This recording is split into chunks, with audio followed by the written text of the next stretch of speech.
एक बार भगवान बुद्ध अपने शिष्यों के साथ बैठकर उन्हें कुछ समझा रहे थे।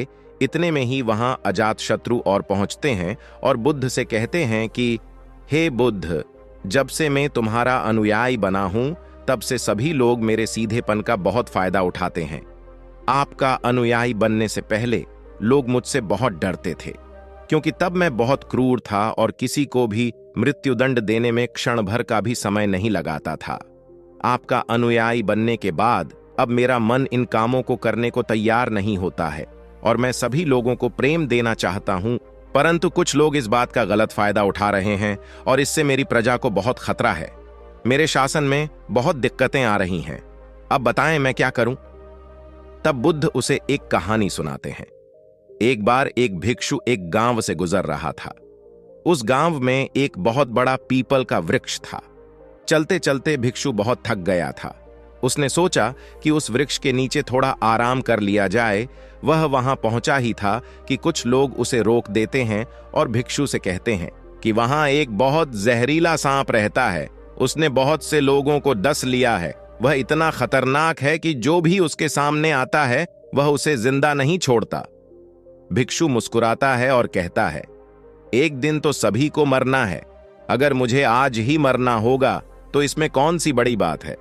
आप मेरी जरा भी चिंता ना करें और मुझे आज्ञा दें। भिक्षु वहां से चल देता है और पेड़ के नीचे अपना आसन बिछाकर बैठ जाता है। थोड़ी ही देर बाद उसके सामने सांप आता है और उससे कहता है, क्या तुम्हें मुझसे डर नहीं लगता?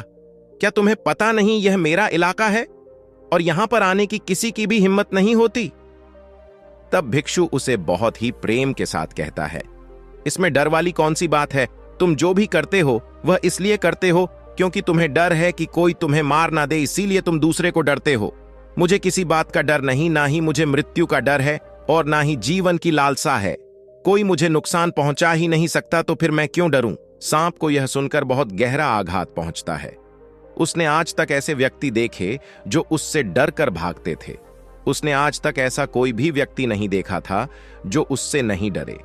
भिक्षु की इतनी बातें सुन सांप उनके के चरणों में लेट जाता है और उनसे कहता है, आज तक मैंने जो भी किया अपनी जान बचाने के लिए किया, क्योंकि अगर मैं इस तरह का रूप धारण नहीं करता तो लोग मुझे जिंदा नहीं छोड़ते। तब भिक्षु उससे कहता है, तुम एकदम सही कह रहे हो, लेकिन अगर तुम इस मोह से मुक्त होना चाहते हो तो एकदम शांत हो जाओ, प्रेम से भर जाओ और यह जानो कि एक दिन जीवन समाप्त हो ही जाएगा। उसके लिए बुरे कर्म करने की कोई आवश्यकता नहीं है।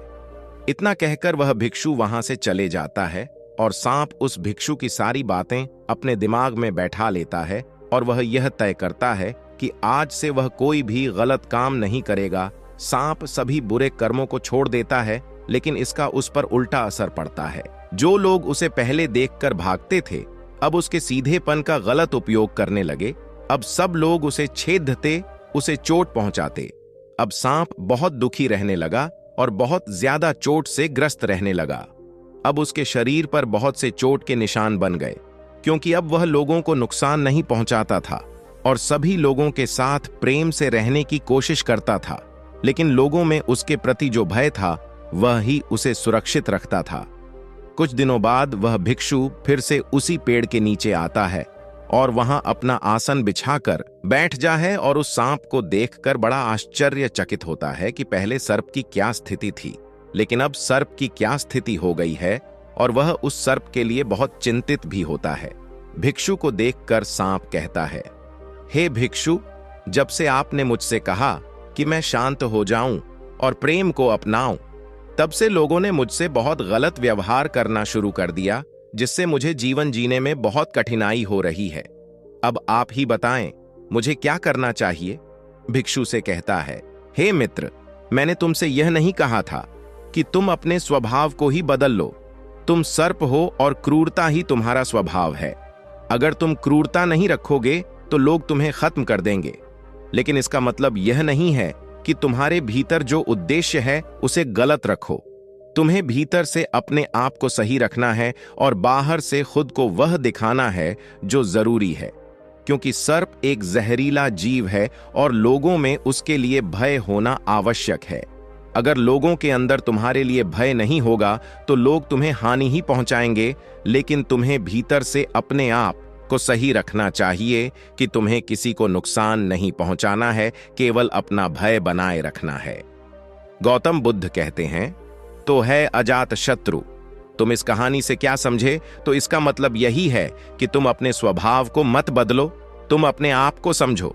तुम अपने आप को प्रेम पूर्ण पाओगे तो अपने उद्देश्य को अच्छा पाओगे, फिर तुम्हें उससे खुशी मिलेगी, और जब तुम्हें खुशी मिलेगी तो तुम लोगों को खुशी दे सकोगे। और यहां इस बात की जरा भी जरूरत नहीं है कि तुम बाहर से लोगों को क्या दिखा रहे हो। जरूरत इस बात की है कि तुम भीतर से अपना उद्देश्य क्या रखते हो।